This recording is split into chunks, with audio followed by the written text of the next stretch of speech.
I'd like to begin today with a few brief remarks to ground us in Scripture. When visiting St. Peter's Basilica in Rome, one can find in the left aisle a larger-than-life mosaic of a 17th century painting called the Altar of the Lie.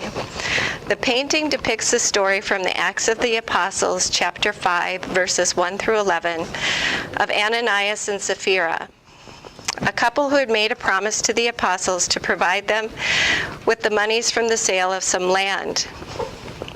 When the time came to turn over the funds, the couple withheld a portion of the sale for themselves and lied to St. Peter regarding the transaction. Peter confronts each of them separately in their lie and tells them that it is not men that they have lied to, but to God himself.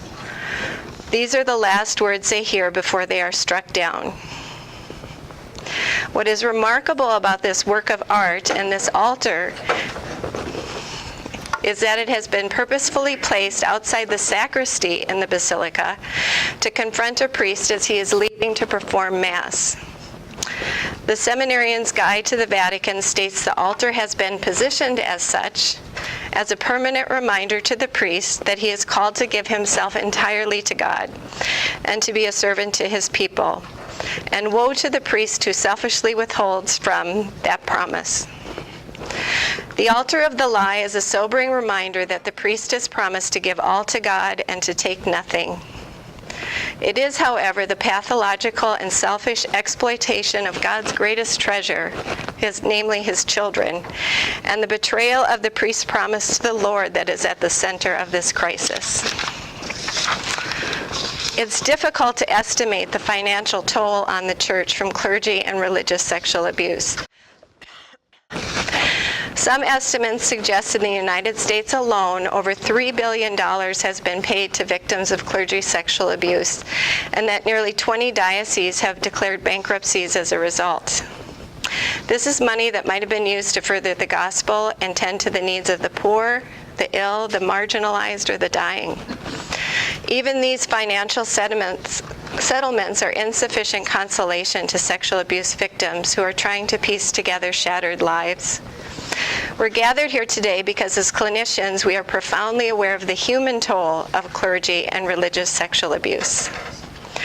Victims of developmental trauma secondary to sexual abuse can be stuck in perpetual cycles of dissociation and disconnection from the world around them, be tormented by flashbacks and triggers that cause them to re-experience the emotional overwhelm of the original abuse, and be so mired in repetitive re-experiencing that the only way out of their emotional pain is through self-destructive acts such as cutting, addiction, and even suicide. The devastation is immeasurable and far-reaching and has resulted in many lost and broken souls. One question that invariably comes up is, how can a priest do this? The clinical answer is the presence of a narcissistic personality disorder with the cardinal symptoms of exploitation, entitlement, and lack of empathy.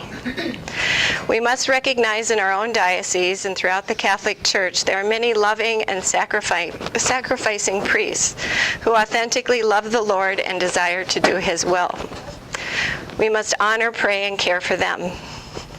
However, restorative justice requires that we focus on offender rehabilitation for those priests who commit acts of sexual abuse. The treatment of narcissistic pathology is difficult, and rehabilitation is oftentimes an incomplete and an imperfect endeavor. As such, our first order of business is holding perpetrating clergy and religious accountable. In one of the very few efforts towards restorative justice, Pope Francis last week passed legislation to enact mandatory reporting by Vatican officials of sexual abuse allegations. Failing to report can result in incarceration. The expectation of mandatory reporting restores the Church's role in protecting the young and the vulnerable who may be hurt by abuse, rather than silencing the abused and protecting clergy and religious perpetrators. We'll now turn to our presenters. Therese Cerner, the founder of our Catholic Therapist Group today, will be turning a reflective eye towards the compassionate care and treatment of sexual abuse victims.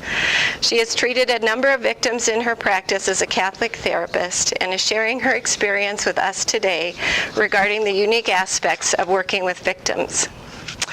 Dr. Sasha Kleinsorge will also be sharing her perspective as a Catholic therapist and secular Carmelite on the importance of therapist care, prayer, and countertransference in the complicated, nonlinear, and difficult work with Catholic sexual abuse trauma. And with that, I'll turn it over to Therese.